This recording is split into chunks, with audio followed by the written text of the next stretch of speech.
The story of Seany O'Grady and the Leprechan.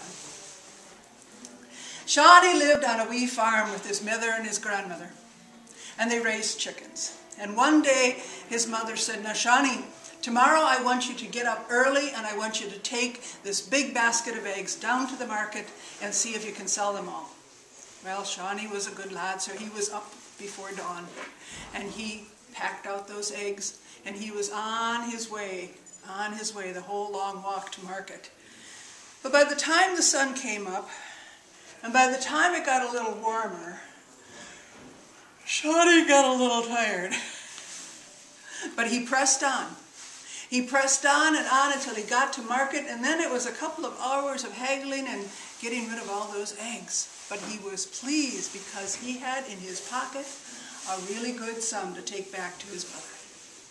But on the way back, by now the sun was high, and it was really, really tiresome. So he went past a little bank on the side of the road and thought he would just have a wee rest. So he stretched out, just closed his eyes for a moment, and he was out. Now, I don't know if you've ever had that experience, and sometimes you wake up and you know that you're awake, but you haven't opened your eyes yet. Well, Seany did that, and there was something else, because there was this funny feeling that he wasn't alone, that something or someone was looking at him. And so he squinted over his eyes, just the teeniest bit, and looked down his body, and there, sitting by his boots, was a leprechaun, tying his shoelaces together. "Whoa!" he sat up, and he said, I've got you in my eyes, and I'm not going to blink." And he got close and he sat up and he grabbed a hold of the little man, and the little man said, "Oh, put me down, put me down." "Oh, no," said Seany, "I know the ways of things. My grandmother told me many a time, if I should have the luck to see a leprechaun and catch a leprechaun, you've got to show me where your treasure is, your pot of gold." "Oh, all right, put me down and I'll show you." "Oh, you take me for a fool? I think not." "Well, you're so interested in my shoelaces. Well, we'll just take a hold of those." And he took one shoelace off and he put it around the leprechaun's wee little waist, and he took up another shoelace and he tied it onto that and put a loop on the end, and there, just like walking a puppy. He said, "All right, lead on." Ooh, that little leprechaun was so upset. He says, "All right, we'll go this way." And he headed up over the bank and across the field a bit.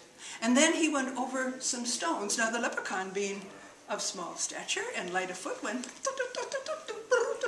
across those stones. But Seany, with his big shoeless, without shoelaces, boots, went, and then the leprechaun went underneath the hedge. And he, being small, just went right under it. And Seany was, but he held on. Then he went on a little farther, and there was a little stream. And the leprechaun picked a place where he could very lightly go across some stones. Blip, blip, blip, blip. But Seany couldn't get on those little bitty stones, and he went up.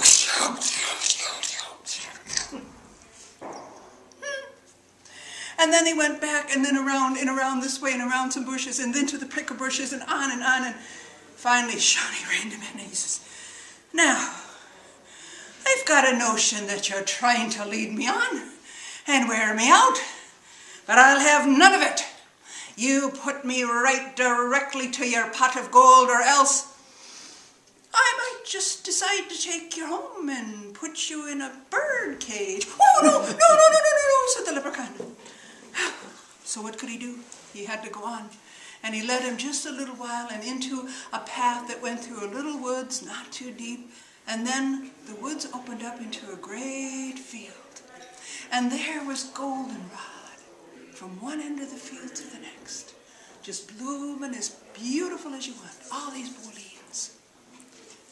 "All right, there it is." "Where?" "Right there, can't you see it?" "No, underneath that plant right there." "Which one?" "Bird cage." So the leprechaun went in around and around and around till finally he came to one plant that of course looked like every other plant, and he said, "Okay, it's buried there. Now let me go." Oh, no, not so fast, said Seany. My grandmother didn't raise a fool. So he got down on his hands and knees and he began to dig and dig and dig and dig. And, well, it was hard soil. And he wasn't making much headway. And he says, well, I guess we're going to have to go home and get a shovel. We? Now, I showed you where it is. You've got to let me go. Do you promise by the shamrocks that this in truth is where it really is? Birdcage. All right, I promise by the shamrocks this is where it's really hidden. All right, he said, now, I need to come back to the same place. So he took off his scarf and he tied it around that particular plant. And he said, all right now, while I'm gone, I don't want you to be moving your pot of gold. Oh, now you know that's exactly what the Leprechan thought he might want to do. Birdcage. All right, I promise on the shamrocks I won't move my treasure. And I want you also to be promising on the shamrocks that when I'm gone, you're not going to take off me red scarf off of that there plant. Birdcage. All right, I promise on the shamrocks I won't take off the red scarf. Now let me go. All right, said Seany, and it's a pleasure doing business with you. And he untied the string and the Leprechan was gone. Seany took the time to sit down and lace up his boots, and he whistled his way back out onto the road. He whistled his way all the way home. He didn't even bother telling his mother or his grandmother what he was up to because, oh, they were going to be so pleased and happy. He got his shovel, and in no time at all, he was back to that very spot, up in the hill, over then through the woods, and got there. And as soon as he came out into the clearing, he knew for sure that Leprechan had kept his promise. He hadn't moved his gold. He hadn't removed Seany's scarf either. But what he had done is tied a red scarf on every single one of those goldenrod plants of the whole field.